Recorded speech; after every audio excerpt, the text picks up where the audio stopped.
Adicionalmente, se debe analizar qué clase de pruebas se ejecutan sobre el software.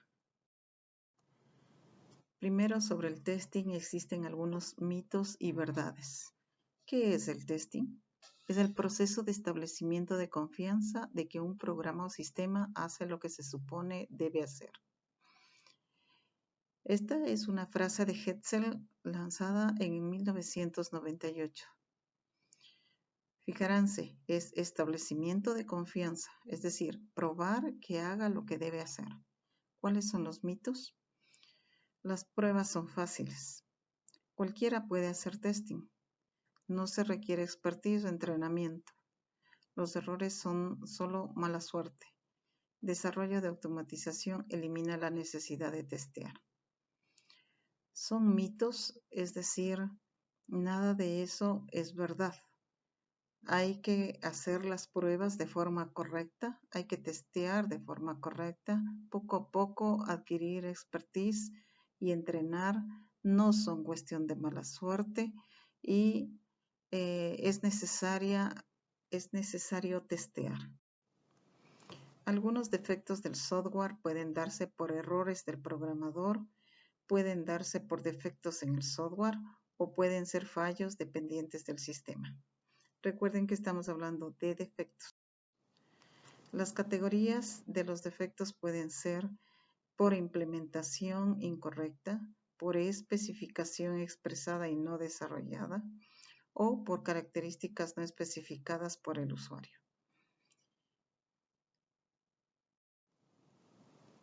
Las causas para que existan defectos en el lado de los requisitos. ¿Cuáles podrían ser? Una mala especificación de requerimientos del usuario. Es decir, el usuario no conoce lo que se requiere para este sistema. Una mala comprensión de los requisitos del usuario. Ahora, del otro lado, lo que el usuario especifica, yo no le comprendo lo que él quiere. Por tanto, la especificación puede ser inadecuada. Un incorrecto registro de requerimientos. Si hay una mala comprensión, obviamente habrá un incorrecto registro de requerimientos. O simplemente, cuando registro el requerimiento, no lo registro en forma completa, no lo registro de forma correcta, no lo registro de forma clara. El estado inicial del sistema es incorrecto, es decir, no se entiende de qué manera debe comenzar el sistema, si debe comenzar todo en blanco o necesitamos datos de inicio. El porcentaje de salidas no cuantificadas o tiempos de respuesta.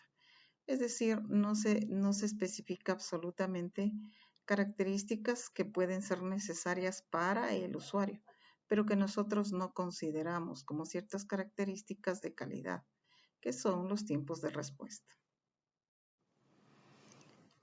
En el caso del diseño, las causas que podrían producir defectos son una mala interpretación de la especificación de requerimientos, obviamente nos va a llevar a un diseño incorrecto, es decir, una mala especificación de una historia de usuario o de un caso de uso.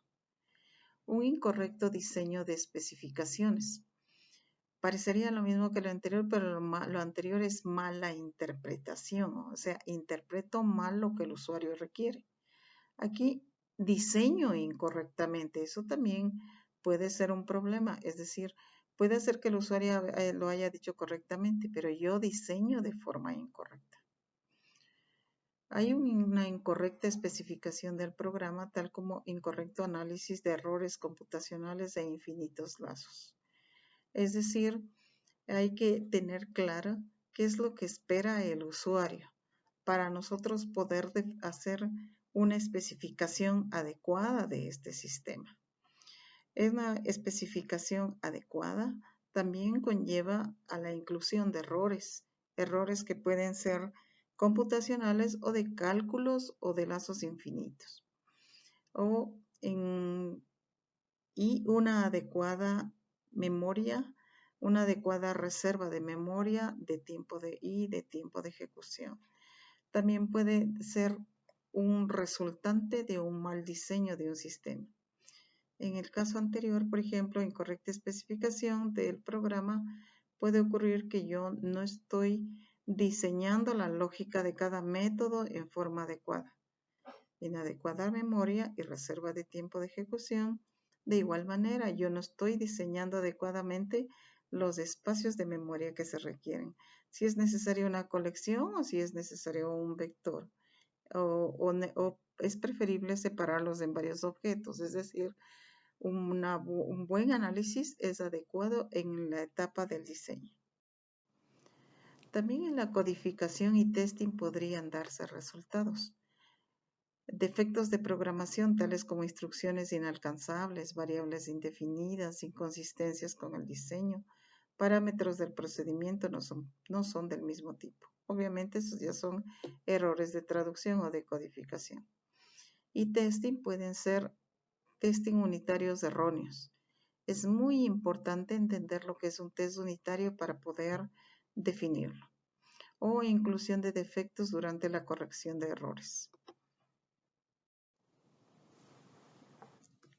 En el periodo de pruebas y de operación, pueden también diseñarse, como en el caso anterior, los test unitarios de forma incorrecta, que cuando los test unitarios se los desarrolla en periodo de construcción del programa.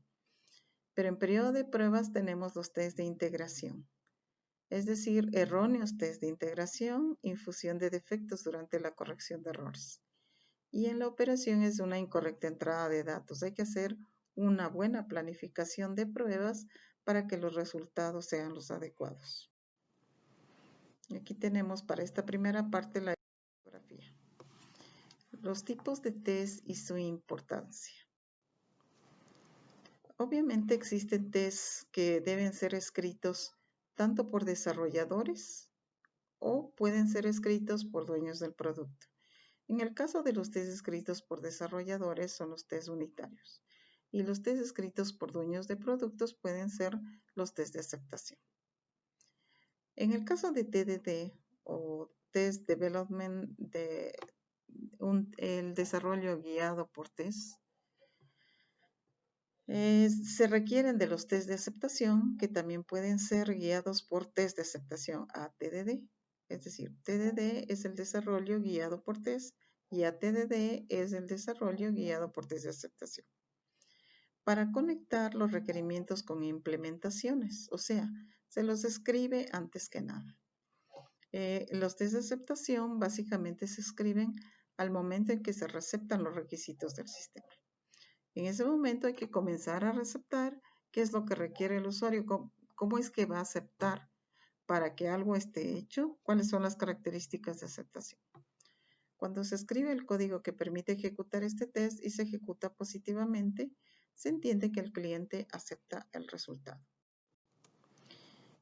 Una clasificación hecha por TDD y ATDD que es bastante comprensible es esta. Digo bastante comprensible porque pueden existir en el lado de la ingeniería algunas otras clasificaciones de test. Por ejemplo, empezando por la derecha, el dueño del producto va a definir los test de aceptación. Ahí están los test aceptados por el cliente, es decir, para el cliente cuando algo va a estar concluido. Dentro de los test de aceptación estarán los test funcionales o de las partes pequeñas dentro de todo ese proyecto, ese sistema. Hacia el lado izquierdo están los test del desarrollo y primero están los test unitarios, los más importantes. Por eso incluso tienen un círculo bastante grande que se los construye y hay que programarlos antes de desarrollar un software.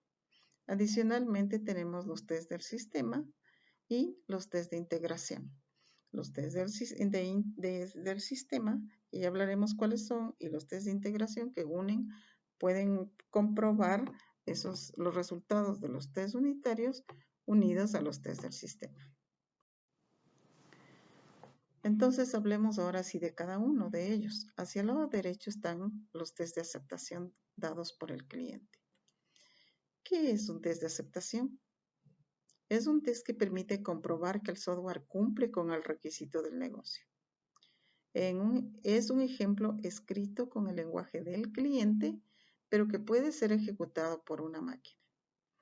Sí, es decir, el cliente dice cuándo cada parte del sistema va a ser o cómo va a ser aceptado por él. ¿Qué características debe cumplir? Basados en los test de aceptación, nosotros sabemos exactamente qué debemos diseñar en el sistema.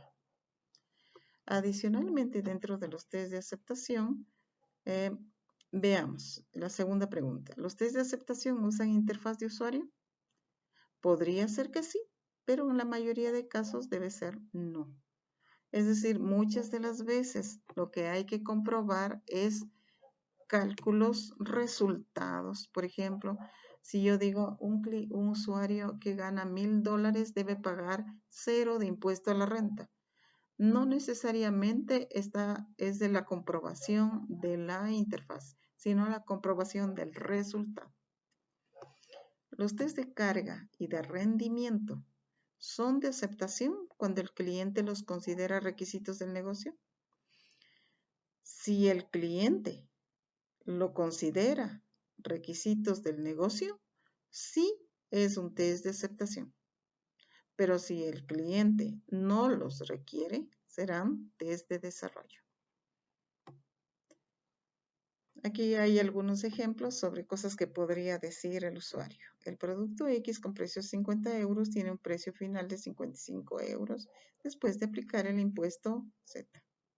Si el paciente nació el 1 de junio de 1981, su edad es de 28 años en agosto del 2009. Entonces, de acuerdo a estas características, se van a diseñar los sistemas. Ahora, también dentro de los test de aceptación están los test funcionales. Entonces, recuerden, el test de aceptación es lo que el cliente define para aceptar un sistema, es lo que el cliente controla. Pero nosotros debemos ir chequeando los test funcionales. ¿Qué son los test funcionales? Me voy a ir a la cajita superior derecha. Un test funcional es un nivel elemental. En un nivel elemental es el método de una clase. Es decir, si es que aseguramos que el sistema sea mantenible, un método va a ejecutar siempre una actividad. Por tanto, mediante test funcionales podemos verificar el funcionamiento de cada método. Sigamos desde la izquierda. Todos los test son en realidad funcionales, puesto que todos ejercitan alguna función del sistema. Ok, esa es una realidad. Todos los test en realidad son funcionales, o sea, todo el sistema va a estar compuesto así de forma modular dentro de cada módulo, por cada clase, dentro de cada clase, cada uno de los métodos. Hay que verificar cada funcionalidad del sistema. Cuando se habla del aspecto funcional, se distingue entre test funcional y test no funcional. Los test no funcionales, que quede claro, son los test de calidad. Los test funcionales son prácticamente los test del sistema. Hasta ahora, todos los test de aceptación que hemos visto son test funcionales. Que quede claro, porque los test funcionales están graficados dentro de los test de aceptación. Un test funcional es un subconjunto de test de aceptación. Es decir, comprueban alguna funcionalidad asociada al valor del negocio. Entonces, un conjunto de test funcionales pueden dar lugar a un test de aceptación. A continuación, los test de aceptación tienen un ámbito mayor porque hay requerimientos del negocio que hablan de tiempos de respuesta, capacidad de carga de aplicación, etc. Cuestiones que van más allá de la funcionalidad. Como ya lo hemos visto, son situaciones de calidad. Y abajo, un test funcional es un test de aceptación, pero uno de aceptación no tiene por qué ser funcional. Como ya se ha visto, también los test de aceptación podría darse que un test de aceptación sea un test que involucre calidad, donde no necesariamente está dentro de la parte funcional. Los siguientes tests hacia el lado izquierdo son los tests unitarios. Un capítulo de nuestra materia cubrirá este tema, test unitarios. Son los test aplicados en el periodo de desarrollo del sistema. Es lo primero que hay que hacer una vez que se han receptado los criterios del usuario. Estos son los test más importantes para el practicante TDD, los ineludibles. Cada test unitario o test de unidad es un paso que andamos en el camino de la implementación del software. Todo test unitario debe ser atómico, independiente, inocuo y rápido. Si no cumple estas premisas, entonces no es un test unitario, aunque se ejecute con una herramienta tipo XUnit. Lo primero que veremos antes de que ustedes continúen con el desarrollo de software será el desarrollo de test unitarios. Y obviamente lo tenemos que hacer con una herramienta. Vamos a ver qué significa atómico, independiente, inocuo y rápido. Atómico quiere decir que el test prueba la mínima cantidad de funcionalidad posible. Esto es, que solo comprueba un comportamiento de un método de una clase. Es imposible hacer un test unitario que compruebe dos cosas. Por eso es atómico, comprueba lo mínimo, la parte básica del sistema. El mismo método puede presentar distintas respuestas ante distintas entradas o distinto contexto. Eso sí es verdad. Pero el test es uno solo. El test unitario se ocupará exclusivamente de uno de esos comportamientos, es decir, de un único camino de ejecución. Por ejemplo, digamos que yo tengo el ejemplo que di anteriormente. Una persona aquí en nuestro país que gana hasta $1,000 debe pagar 0 de impuesto a la renta. Entonces, si yo le doy como dato $1,000 de ingreso, devolvería un 0. Pero una persona que gana, me voy a inventar $50,000, en este momento no tengo la tabla, pero digo, si es que alguien gana $50,000, deberá pagar $3,700 de impuesto a la renta. Entonces, el mismo método tiene otro dato, pero genera otra respuesta. Sin embargo, el proceso es el mismo y solo está comprobando que dado un valor de ingreso, devuelve un valor base de impuesto a la renta. Independiente significa que un test no puede depender de otros para producir un resultado satisfactorio. No puede ser parte de una secuencia de test que se deba ejecutar en un determinado orden. Debe funcionar siempre igual independientemente de que se ejecute otro test o no. Independiente quiere decir que si el test para entregar la respuesta no puede llamar a ningún otro método. Tiene que ser el test individual con su procesamiento sin llamar a otro método, que es lo que hace este test. En el caso de la parte base del impuesto a la renta, simplemente sería, da el valor de entrada y verifica en la tabla la base del impuesto a la renta a pagar. Y después los restantes cálculos que se requieren se podrían hacer en otro método, pero esa parte es independiente, no necesita de los resultados. Esto es porque cuando se ejecute el test unitario, se ejecuta como algo individual, como que no existe en el sistema. Es decir, es el único en el sistema, como que nada más hay. Para dar una respuesta, solo este método se ejecuta. Por tanto, tiene que ser independiente, si no, no es un test unitario. Inocuo significa que no altera el estado del sistema. Al ejecutarlo una vez, produce exactamente el mismo resultado que al ejecutarlo 20 veces. No altera la base de datos, ni envía emails, ni crea ficheros, ni los borra. Es como si no hubiera ejecutado. Es decir, los resultados siempre serán los mismos. Si yo doy $1,000 de ingresos, entonces el resultado deberá ser 0. Pero si la condición era que entre 0 y 1,000 la base del impuesto a la renta es 0, entonces puedo dar 500 y el resultado será 0. Puedo dar 1,000 y el resultado será 0. Si vuelvo a correr 10,000 veces con 500, el resultado será 0. Es rápido, ¿por qué? Porque debe ser muy pequeño el test unitario. Hay que ejecutar gran cantidad de test por cada pocos minutos.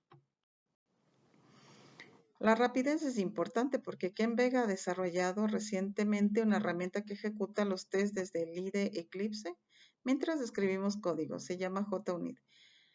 A ver, ¿quién es Ken? Como ya lo habíamos visto antes, es el creador de Extreme Program.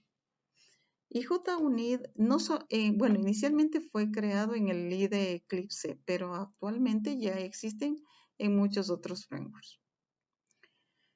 Para cumplir este requisito, el test unitario aísla la parte del sistema que necesita probar de tal manera que el resto está inactivo durante la ejecución. Es lo que les había dicho. El test unitario se corre solito como si no tuviera nada más de ese programa. Hay principalmente dos formas de validar el resultado de la ejecución del test. La validación del estado y la validación de la interacción o del comportamiento. Entonces, es el estado, si es que devuelve un estado para un determinado atributo o si es que devuelve un resultado después de la interacción o de un determinado comportamiento. Los desarrolladores utilizamos los test unitarios para asegurarnos que el código funciona. ¿Cómo esperamos que funcione? Al igual que el cliente usa los test del cliente para asegurarse que los requisitos del negocio se alcancen, ¿cómo se espera que lo hagan? Es decir, los test unitarios son test para el programador, no son test para el cliente. Es el programador quien escribe para que el software quede probado y reducir la cantidad de pruebas que deban hacerse luego, o inclusive asegurar la cantidad de respuestas asegurar el resultado posterior del sistema. First. Los test unitarios también se agrupan bajo las siglas FIRST, que vienen de Fast, Independent o Independent, Repeatable, Small y Transparent. Rápido, independiente, repetible, pequeño y transparente. Es decir, lo que habíamos dicho antes, tiene que ser pequeño para que sea rápido, tiene que ser independiente, no depende de nadie más, tiene que ser repetible, siempre dado un valor, tiene que devolver el mismo resultado, pequeño y transparente en el sentido de que debe ser fácil de leerlo. Repetible encaja con inocuo, small con atómico y transparente quiere decir que el test debe comunicar perfectamente la intención del autor. Vamos a otros tests, los tests del sistema.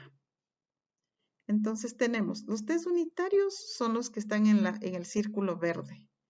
¿Cuáles son los tests del sistema? Debajo de los tests unitarios, como ustedes van, están los tests de integración y dentro de los tests de integración están los tests del sistema. El test del sistema es el mayor de los tests de integración, ya que integra varias partes del sistema. Un test del sistema se ejercita tal cual lo haría el usuario humano cuando los mismos puntos de entrada. Aquí sí es el uso de la interfaz. Y llegando a modificar la base de datos o lo que hay en el otro extremo. Se trata de un test que puede ir incluso de extremo a extremo de la aplicación o del sistema. Significa probar todo el sistema, incluso utilizando la base de datos, es decir, utilizando la interfaz del sistema.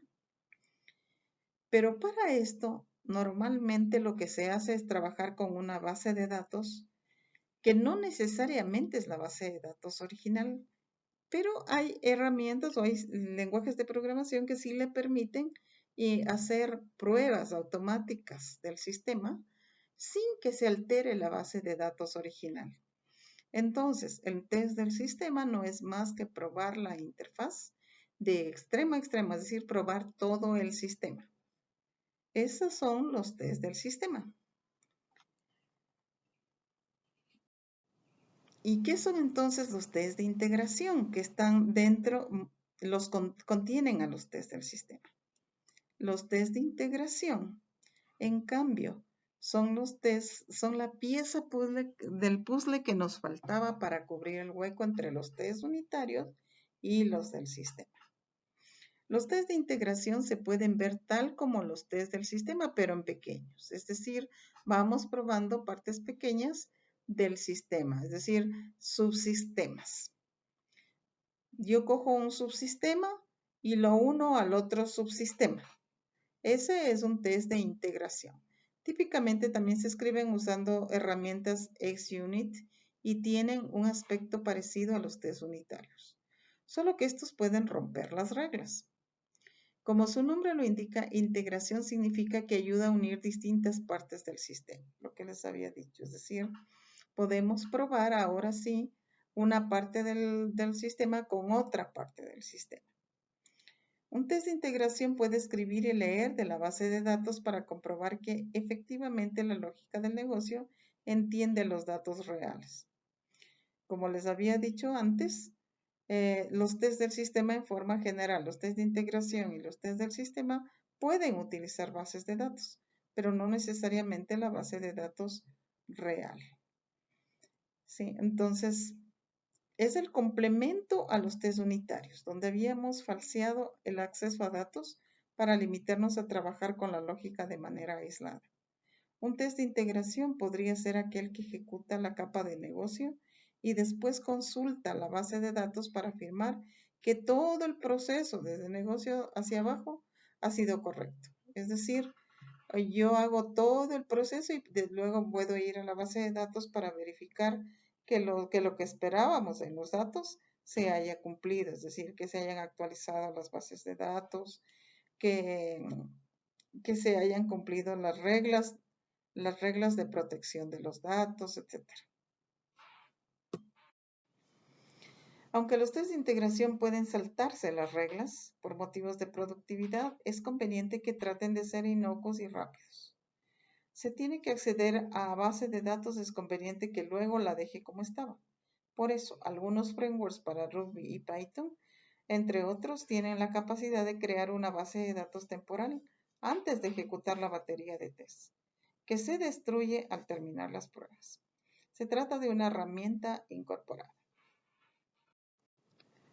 Aquí tenemos la bibliografía utilizada para identificar los tipos de test que deben aplicarse a un sistema.